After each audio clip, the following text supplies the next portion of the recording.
va laisser la place à un homme d'affaires canadien, Jack Kashkar. Reportage de Bruno Scropetta, de Frédéric Calange, avec les équipes de MTV.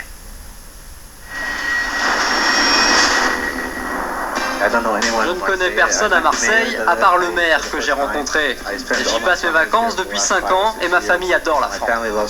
Un coup de cœur de 115 millions d'euros. Cette semaine, Jack Kashkar s'est imposé comme le futur acquéreur de l'Olympique de Marseille.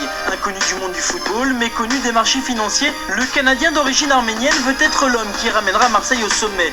Mais des zones d'ombre entourent sa venue sur la Canebière.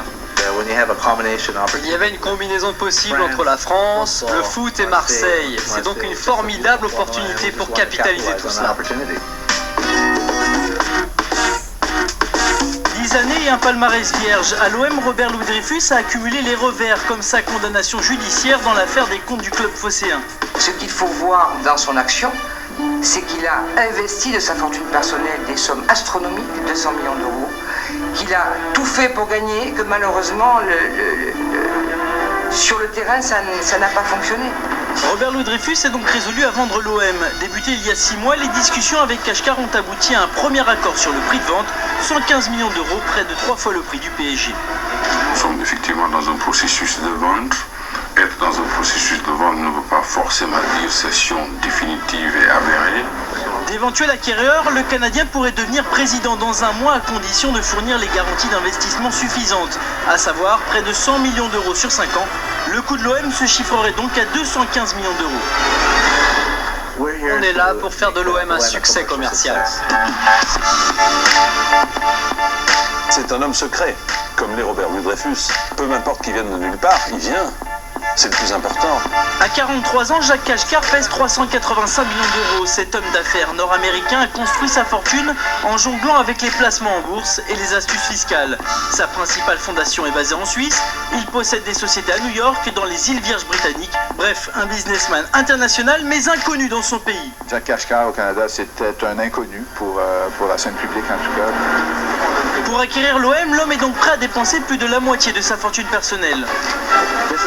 C'est un investissement privé, des fonds propres à notre famille. Il n'y a pas d'autres investisseurs. Les informations publiques disponibles sur mes sociétés sont de l'ordre de 5% de ce que je possède vraiment. Il y a 90, même 99,9% de mes autres activités que le public ne connaît pas. Nous sommes dans les affaires, dans la bourse, le cuivre, le pétrole, les mines d'or. Opération séduction ce jeudi à la commanderie. Après l'entraînement, les joueurs rencontrent le futur président. Jack Kashkar veut montrer qu'il connaît déjà l'effectif marseillais. Et Michael Pagis. Vous marquez de très beaux buts. Place ensuite au discours d'usage.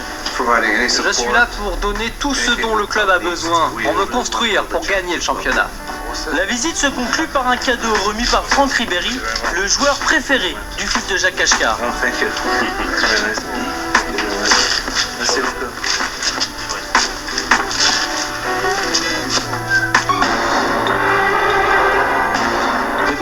Nous pouvons faire de l'OM l'un des meilleurs clubs internationaux.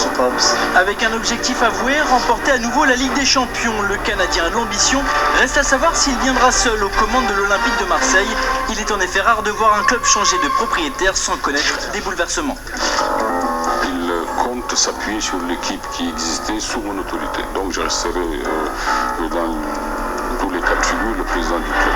Sur le terrain, Albert Raymond et ses hommes se sont imposés hier face au Mans en 16e de finale de la Coupe de France. Un but signé Niang à la 120e minute, peut-être le premier effet Kashkar. Kashkar en tout cas, pour l'instant dépense des millions avec l'OM, mais je suis certain que ce ne sera pas son dernier mot, tiens, puisque voilà. Et malin Jean-Pierre Foucault. Allez,